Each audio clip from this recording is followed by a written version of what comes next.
आज की वीडियो में हम बात करेंगे विकर्ण के बारे में, डायगोनल के बारे में। किसी फिगर के लिए डायगोनल की संख्या कैसे पता करें, बहुत ही शानदार तरीके से मैं आपको सिखाने वाला हूं। इससे पहले आपने ये वाले क्वेश्चन देखे तो जरूर होंगे, लेकिन आज जिस तरीके से हम क्वेश्चन को करेंगे वो तरीका बिल्कुल यूनिक होगा। सबसे पहले हम विकर्ण के बारे में समझते हैं। देखिए विकर्ण क्या होता है। कोई भी फिगर के लिए विकर्ण वो होता है जो एक कोने से दूसरे कोने तक खींची गई रेखा क्या कहलाती है, विकर्ण कहलाती है। अब यह पहला क्वेश्चन है हमारे पास त्रिभुज। तो त्रिभुज में इस कोने से अगर हम रेखा खींचते हैं तो यहां कोना तो नहीं आया, तो ये विकर्ण तो हुआ नहीं, ये लंब हो गया या और कोई रेखा हो जाएगी। देखिए यहां से यहां अगर हम रेखा खींच रहे हैं तो क्या हो रहा है, विकर्ण एक भी नहीं बन रहा है। एक कोने से दूसरे कोने पर रेखा अगर डाली जाएगी तभी विकर्ण बनता है। तो यहां पर बहुत सारे तरीके के प्रश्न होते हैं। इस फिगर के लिए क्या आंसर बनेगा, यहां तो कुछ बन ही नहीं रहा है, तो त्रिभुज के लिए क्या आंसर बनेगा, शून्य। अब क्वेश्चन जब बड़े बड़े होते चले जाएंगे तब हमारा करने का क्या तरीका रहेगा उसको आपको देखना है। अगर कोई भी क्वेश्चन होगा तो विकर्ण के लिए आप कैसे निकालेंगे, n इंटू एन माइनस 3 और डिवाइडेड बाई 2। इस फार्मूले का आपको प्रयोग करना है, जहां पर n की वैल्यू जो होगी कुल रेखा, कौन सी वाली रेखा, ये वाली रेखा जिससे स्ट्रक्चर बनना है। त्रिभुज में तो 3 रेखा, चतुर्भुज में तो 4 रेखा, पंचभुज में तो 5 रेखा। n की वैल्यू का मतलब क्या हो गया, जो बाहर वाली रेखाएं होंगी, जैसे इस वाली फिगर में बाहर वाली रेखा कौन सी, ये वाली, ये, तो वो n की वैल्यू हो जाएगी। अब जैसे यहां पर n के लिए क्या हो जाएगा 3, तो अगर n का मान हमने 3 रख दिया तो 3 में से 3 घटा दिया और यहां पर 2 कर दिया, और 3 माइनस 0 और 2 से भाग करेंगे तो क्या आ जाएगा 0। तो यहां बन ही नहीं रहा है एक भी विकर्ण, तो आंसर भी आपका 0 आ गया। नेक्स्ट प्रश्न देखते हैं। अब देखिए इस फिगर के बारे में बात करते हैं। तो यहां पर सीधे सीधे हमें विकर्ण दिखाई दे रहा है। एक कोने से दूसरे कोने पर जो रेखा खींची जा रही है, ये कितनी रेखा खींची जा रही है, 2। तो आंसर 2 दिख गया। ये प्रश्न आएगा भी नहीं, एग्जाम में पूछा भी नहीं गया है। लेकिन अगर हम इसको निकालें, विकर्ण की संख्या अगर हम निकालें तो किस तरीके से निकालेंगे, n इंटू एन माइनस 3 और डिवाइडेड बाई 2। n क्या है, देखिए n ये वाली रेखाएं है, 1 2 3 और 4, तो 4 इंटू 4 माइनस 3 और डिवाइडेड बाई 2। 4 में से 3 गया तो 1 और 2 से हमने भाग कर दिया तो कितना आ गया 2। विकर्ण कितने निकल के आ गए, 2 आ गए।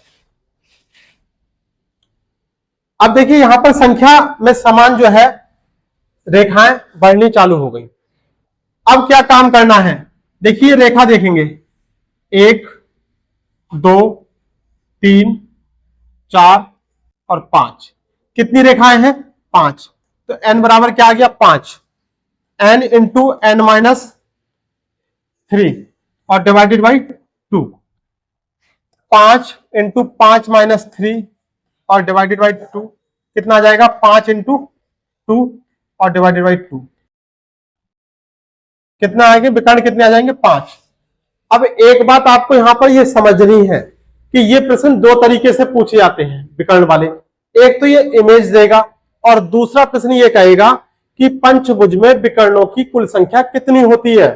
तब कोई भी इमेज नहीं देगा, तब आप क्वेश्चन केवल और केवल इस तरीके से कर सकते हैं। अभी आपके पास बहुत सारे तरीके हैं करने के, एक तरीका आपको दिखाता हूं, वो आपको हर क्वेश्चन पे जहां पर विकर्ण पूछेगा वो काम करेगा। जो एक कोने से, जैसे ये कोने हैं, एक कोने से जितनी भी ये रेखाएं निकल रही है, यहां से 2 रेखाएं निकल रही है, तो सबको काउंट करिए, 1 2 3 4 5 6 7 8 9 10, और जितनी भी रेखा आ रही हैं इनका आधा कर देंगे तो आपको विकर्ण प्राप्त हो जाएगा। तो लेकिन अगर ये फिगर नहीं दिया है तब आपके लिए n into n minus 3 divided by 2 का प्रयोग करना ही पड़ेगा। आपसे पंचभुज का पूछ ले, षटभुज का पूछ ले, अष्टभुज का पूछ ले, किसी का भी क्वेश्चन पूछ ले, कहीं भी विकर्णों की संख्या पूछ ले, n into n minus 3 divided by half कर देंगे तो चित्र दे रखा हो, यानी फिगर अगर दे रखा हो तब और नहीं दे रखा हो तब बहुत आसानी से।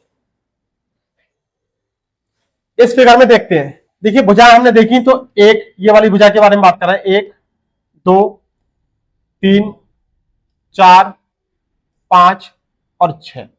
ठीक, तो क्या करेंगे, n इंटू एन माइनस 3 और डिवाइडेड बाई 2। 6 इंटू 6 में से 3 गया तो 3 और भाग 2, 2 3 6 और 3 3 9। क्या आंसर आ गया, ऑप्शन पहला वाला। अगर हम इसकी भुजाओं को काउंट करते, कौन सी वाली, देखिए ये जो रेखाएं निकल रही हैं 1 2 3, देखिए प्रत्येक कोने से 3 निकल रही है, इस कोने पे 3 है तो 3 भी इसी कोने पे होंगी, तो 3 और 3 6 और 3 9 और 3 12 और 3 15 और 3 18। तो इसको हमने आधा कर दिया तो विकर्ण निकल के आ गए कितने, 9। जैसे जैसे फिगर में बढ़ेगा, बाहर वाली सतह की रेखाएं बढ़ेंगी, वैसे वैसे अंदर की रेखाएं भी बढ़नी चालू हो जाएंगी। तो देखेंगे कौन सा भुज है ये, 1 2 3 4 5 6 7, सप्तभुज है। सप्तभुज के लिए n इंटू एन माइनस 3 और डिवाइडेड बाई 2। फार्मूला एक ही रखना है, यहां पर दूसरे किसी फार्मूले का प्रयोग नहीं हो रहा है। 7 में से 3 गया 4,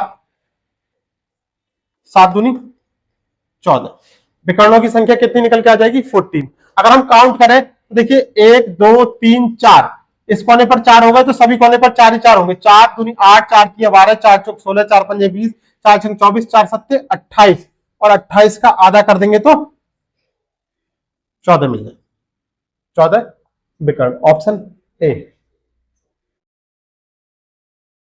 ये क्वेश्चन एग्जाम में बहुत बार पूछा गया है, यही वाला, कौन सा, अष्टभुज वाला, कि अष्टभुज में कुल विकर्णों की संख्या कितनी होती है।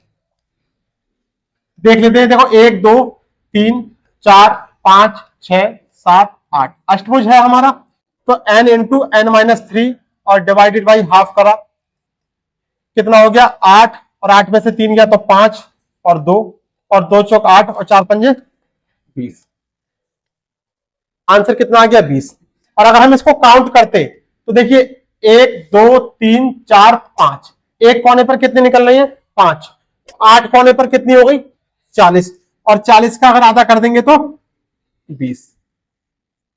तो याद रखने के लिए कब है ये फार्मूला, कब याद रखना है, जब ये फिगर नहीं आएगा और डायरेक्ट क्वेश्चन पूछ लिया जाए।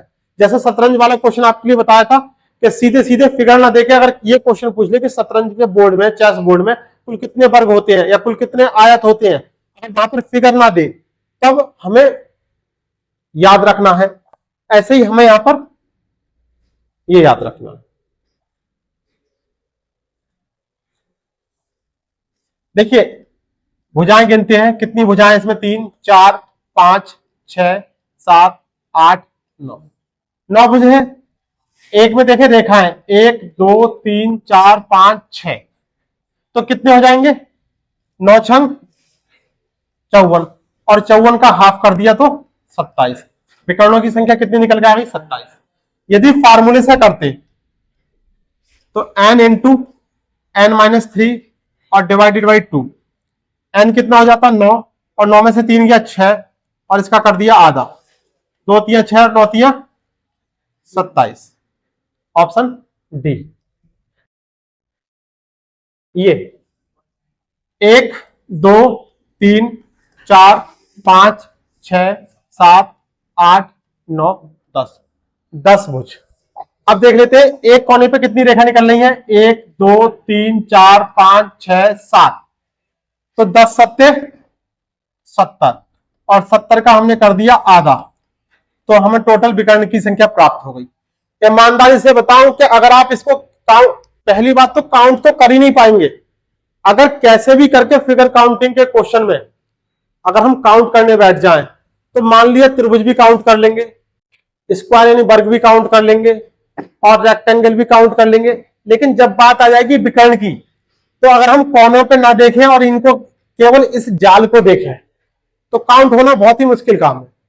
तो हमें दोनों ही तरीके याद रखने हैं, फार्मूले वाला भी और बिना फार्मूले वाला भी, क्योंकि फार्मूला का प्रयोग हमें तब करना है जब इमेज दिखाई नहीं देगी। 5 में से 10 में से 3 गया 7,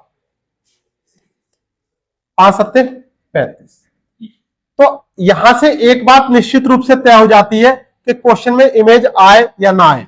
10 भुज दे दे, 10 से ज्यादा दे दे, अब हम कहते हैं 1000 दे दे या 5000 दे दे या 100 दे दे, या बाहर वाली भुजाएं जो है कितने भी दे दे कोई फर्क नहीं पड़ा, हमें ये पता है कि n इंटू एन माइनस 3 और डिवाइडेड बाई 2 करना है अगर विकर्ण का सवाल आएगा।